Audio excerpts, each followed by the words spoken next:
Welcome to the Human 5.0 Project, the podcast where we cut straight to the breakthroughs that matter, the show where science meets self-optimization. I'm your host, Ultimate Biohacker 10X, and here we break down the real research, real data, and real dosing behind modern biohacking, from compounds and peptides to techniques, devices, lifestyle strategies, and performance protocols. Most people jump in and jump out before they get the gold, so we're keeping it tight and delivering the essential insights you need without the fluff. If you've taken the time to hit play, we'll make sure you walk away with valuable knowledge that can transform your approach to longevity, health optimization, and beyond. Uncomfortable truth. A lot of women hit 40, and it feels like the lights dim. Hot flashes at 3 a.m., brain fog that turns emails into hieroglyphics, mood volatility, sleep fragmentation, libido missing in action. And the default fix that the world pushes? Hormones. Pills, patches, creams, pellets. HRT can be a game changer for some women, but it's not a universal fit. And it's not zero risk. Some women deal with side effects. Some women can't take it. Some want another option. So what if the upgrade wasn't a hormone flood, but a signal restoration? Today, peptides for women, HRT Alternatives for dummies. Not magic, not steroids, and not TikTok injections. Just the fundamentals. What peptides are, what they're not, and why this conversation is exploding right now. Quick disclaimer. This is for educational purposes only and not medical advice. We're talking research concepts and the reality of evidence tiers. If you're dealing with menopause symptoms, PCOS, thyroid issues, mood changes, talk to a licensed clinician, okay? All right, let's lock in. Here's why this topic is hot in 2026. Women are tired of being told their only options are suffer or pharmaceutical roulette. And the science world is doing something interesting. It's shifting from replace the hormone to target the signaling nodes. You've seen this in the mainstream with the rise of non-hormonal hot flash meds, and these target brain pathways involved in temperature regulation, specifically the KNDY neuron network, kisspeptin, neurokinin B, and dynorphin. And that pathway is now central to how researchers explain vasomotor symptoms like hot flashes. Translation: the medical establishment is increasingly saying, maybe the thermostat is dysregulated, not just the hormone level. And that opens the door for a broader conversation. What else is a signal problem? Not just a hormone problem. Okay, peptides for dummies. Peptides are short chains of amino acids, tiny protein fragments, and they're used by the body as messengers. Think of them like text messages between tissues. Hormones are often big systemic levers. Peptides can be local signals, repair cues, or communication nudges. And that's the appeal. Not override the system, but communicate with the system. Now, important, peptide is not one thing. Some peptides are naturally produced in the body.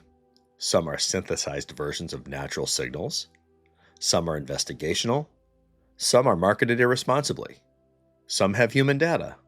Some have mostly animal data. So today is not, here's your stack. Today is, how to think about this category without getting played. Most women don't show up saying, my estradiol is low. They show up saying, I can't sleep. My temperature is broken.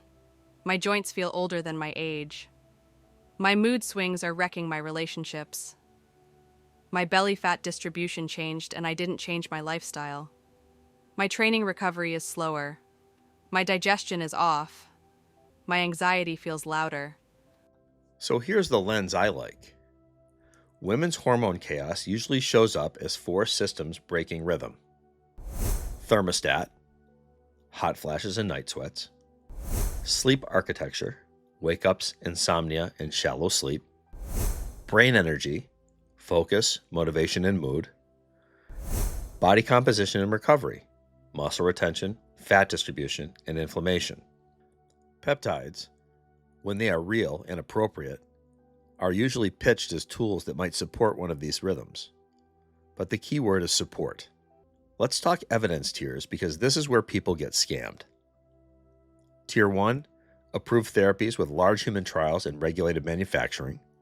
Tier 2, investigational therapies with human trials but not broadly approved for your indication. Tier 3, compounds with limited human evidence, lots of animal data, and lots of online anecdotes. Tier 4, trust me, bro, influencer protocols, no sourcing, no verification. Here's what's real. In menopause, symptom management, non-hormonal therapies starting KNDY-related signaling have strong clinical trial evidence for reducing hot flashes, like fezolinetant, which has been studied and used clinically for vasomotor symptoms. Those aren't peptides, but they prove the point. Signal targeting is not fringe anymore. Now, on the peptide side, you'll hear names thrown around, some of which have more human discussion than human data. BPC 157 is often discussed online for gut and tissue repair. There are publications discussing its use and safety signals in the context of inflammatory bowel disease clinical work, but it's not an FDA-approved mainstream therapy for what TikTok is promising you. In research contexts, dosing has been explored at low levels like 0.1 to 0.5 micrograms per milliliter in cell studies, or in animal models at nanogram per kilogram to microgram per kilogram ranges. With human anecdotes around 250 to 500 micrograms a day, oral or subcutaneous. But remember, this is investigational only and not a prescribed protocol. AOD 9604 has human trial history in obesity and weight loss contexts, and it's discussed in clinical literature, with mixed outcomes depending on study design and context. In those trials, oral doses ranged from 0.25 milligrams to 1 milligram a day, with 1 milligram showing modest fat loss effects in obese participants over a 12-week time frame. However, development was halted after large trials didn't meet endpoints. And I did a podcast on this a week or so ago. And that's the vibe. Some of these have research footprints, but the internet turns footprints into Ferrari claims. So let's kill the dumbest misconception. Peptides are not anabolic steroids. There's different mechanisms, different risks, and different legal and regulatory landscape. The reason women get drawn to peptides is often because they want gentler modulation, targeted repair support, fewer systemic side effects, and control. But the danger is in the marketing. Peptides has become an umbrella word that vendors hide behind. So here's your filter. If someone says peptides are risk-free, they're lying. If somebody sells peptides without documentation, they're lying. If someone says everyone should inject this daily, they're guessing. And if you're hearing this replaces HRT, I want you to translate that in your head to, this might influence a pathway adjacent to the symptoms. Not replace, not equal, and not guaranteed. Here are the top ways that women get baited.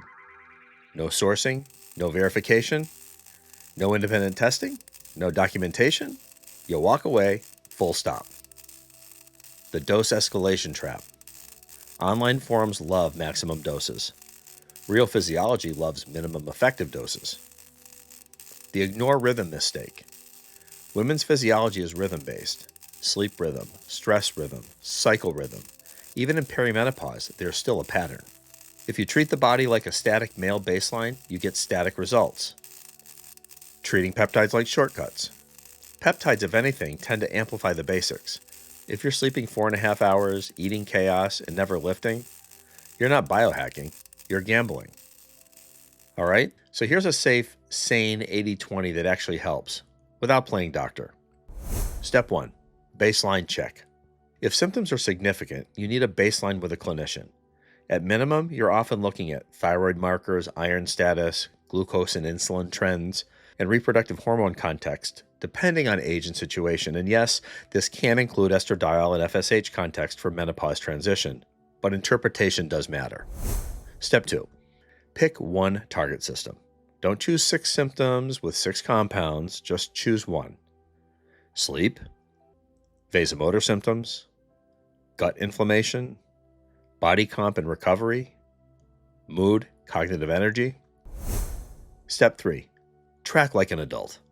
Not vibes, not I think. Simple tracking for 2 to 4 weeks.